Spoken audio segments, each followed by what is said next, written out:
आप नमाज में क़याम का, रुकू का, सजदे का, शहादत की उंगली खड़ी करने का अभी आपको सिर्फ ये तरीका बताया है।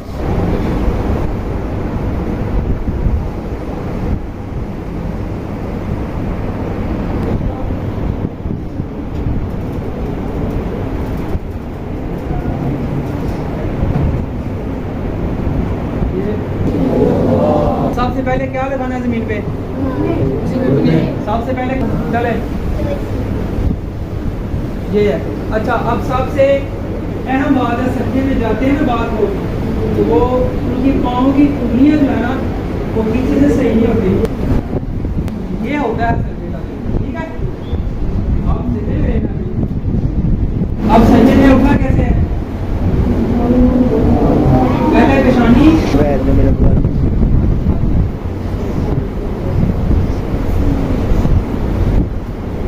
बाद क्या करते हैं, सजदा जब कर रहे होते हैं तो सिर्फ ना उनका एक ये जो अंगूठा पाँव का सिर्फ एक अंगूठा लग रहा होता है, तो या बाकी 3-4 उंगलियां वो हवा में होती है। बाद के पाँव जो ऐसे मुड़े होते हैं हवा में, पाँव दोनों जमीन में नहीं लगाते। इस चीज़ का ख्याल रखना है। हाँ जी, शहादत की उंगली खड़ी करनी। अब ये खड़ी कैसे करनी है, करें जरा, करके रखनी है बस। हाँ जी, अच्छा, ये इसका मैं आपको बता देता हूँ। ये 3 जुड़ी हुई हैं, हाँ ये 3 जुड़ी हुई हैं ना, यूँ समझे कि ये इसके ऊपर मैंने हाथ रखा हुआ है ऐसे, ठीक है, घुटने के ऊपर। अब मैंने शहादत की उंगली खड़ी करनी है तो कैसे करनी है?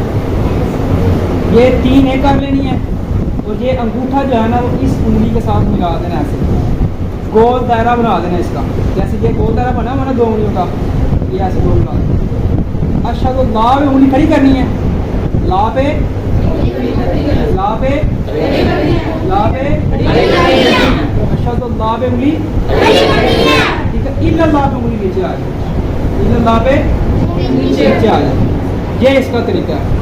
बाद जनाब इस तरह मुट्ठी करते हैं, बाद हाथ बंद होता है तो ऐसे खड़ी कर देते हैं। मतलब अजीब तरीके से ना वो शहादत की उंगली खड़ी करते हैं। इसका तरीका क्या है, हाथ को पहले क्या करना है, गोल कर लेना है, 3 उंगलियां मिला लेनी है, अंगूठे को बड़ी उंगली के साथ है मिला देना। उसके बाद कहना अशहदु ला इलाहा, ठीक है, समझ आ गई है? चलो अब सलाम फेरना जाओ।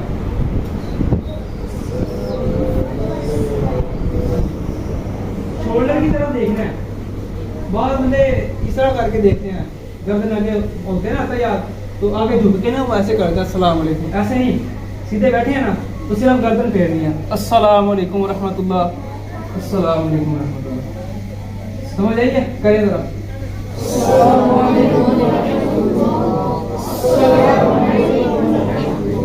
बिल्कुल ऐसे ही है। तो ये आप नमाज में क़याम का, रुकू का, सजदे का, शहादत की उंगली खड़ी करने का अभी आपको सिर्फ ये तरीका बताया है, ठीक है। इसी तरीके के मुताबिक आपने नमाज सुकून के साथ, मोहब्बत के साथ, सब्र के साथ, तसल्ली के साथ जो है ना वो अदा करनी है, ताकि इससे कुछ चीज़ हासिल भी हो। फटाफट पढ़ेंगे तो वाजिब छूट जाएगा, कोई फ़र्ज छूट जाएगा, कोई चीज़ छूट जाएगी, सजदा सब करना पड़ जाएगा। नहीं करेंगे तो फिर वो जब गलतियाँ करेंगे तो नमाज ही नहीं होगी। तो ये गलतियाँ आपकी दुरुस्त करवाई हैं, इसी तरह आपने नमाज पढ़नी है।